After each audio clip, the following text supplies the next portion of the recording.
খাদ্যের দ্রব্যে কীভাবে ভেজাল মেশানো হচ্ছে।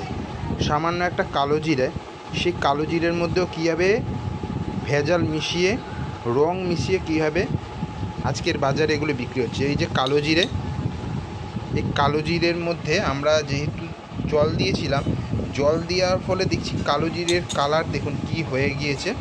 এ দেখুন কালো জিরের কালার দেখুন কি হয়েছে, পুরো নীল রং। এটা বলে কালো জিরে। দেখুন, দেখালেই বুঝতে পারবেন। লাইটটা আমি অন করে দিচ্ছি। দেখুন কালো জিরের মধ্যে পুরো রং মিশিয়ে বিক্রি হচ্ছে। এইভাবে বাজারে কিন্তু ছেয়ে গেছে ভেজালের খাদ্য। খুব সাবধান, বাচ্চাদেরকে খাওয়াচ্ছেন বা আপনারা নিজেরাও খাচ্ছেন, খুব সাবধান। যেই দোকান থেকে আনুন না কেন, আমরা যেমন এই দোকান থেকে আনার পরে আমাদের বাড়ির লোক আমরা এটা আবার ফেরত দিয়ে দিয়েছি দোকানে। আমরা প্রথমে বুঝতে পারিনি, অনেকগুলো খাবার কিন্তু আমাদের এইভাবে কালো হয়ে গিয়েছে, নীলচে কালো। আলু ভাজা হয়েছে, সেটা নীল কালার হয়ে গেছে।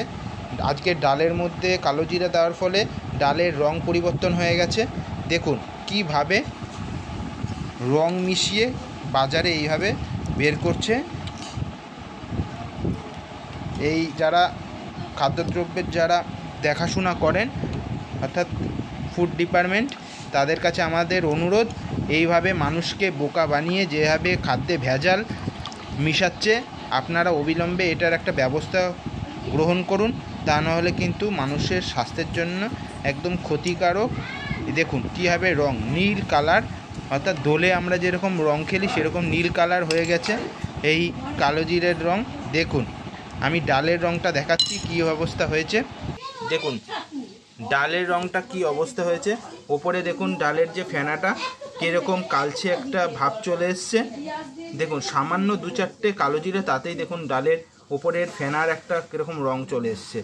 অর্থাৎ এইভাবে মানুষের মধ্যে কিন্তু ভেজাল ঢুকিয়ে খাদ্যদ্রব্যে মানুষের শরীরে ক্ষতি করছে। ফুড ডিপার্টমেন্টের কাছে আমাদের অনুরোধ, আপনারা দ্রুত পদক্ষেপ গ্রহণ করুন। প্রতিটি খাদ্যদ্রব্যের মধ্যেই কিন্তু এরকম ভেজাল সংক্রান্ত আপনারা কিন্তু খোঁজ খবর নিলেই অবশ্যই পাবেন। নমস্কার, ভালো থাকবেন। আশা করি এই বিষয়ে আপনারা সবাই সচেতন হবেন, তার জন্য ভিডিওটা বানালাম। নমস্কার, ভালো থাকবেন সবাই।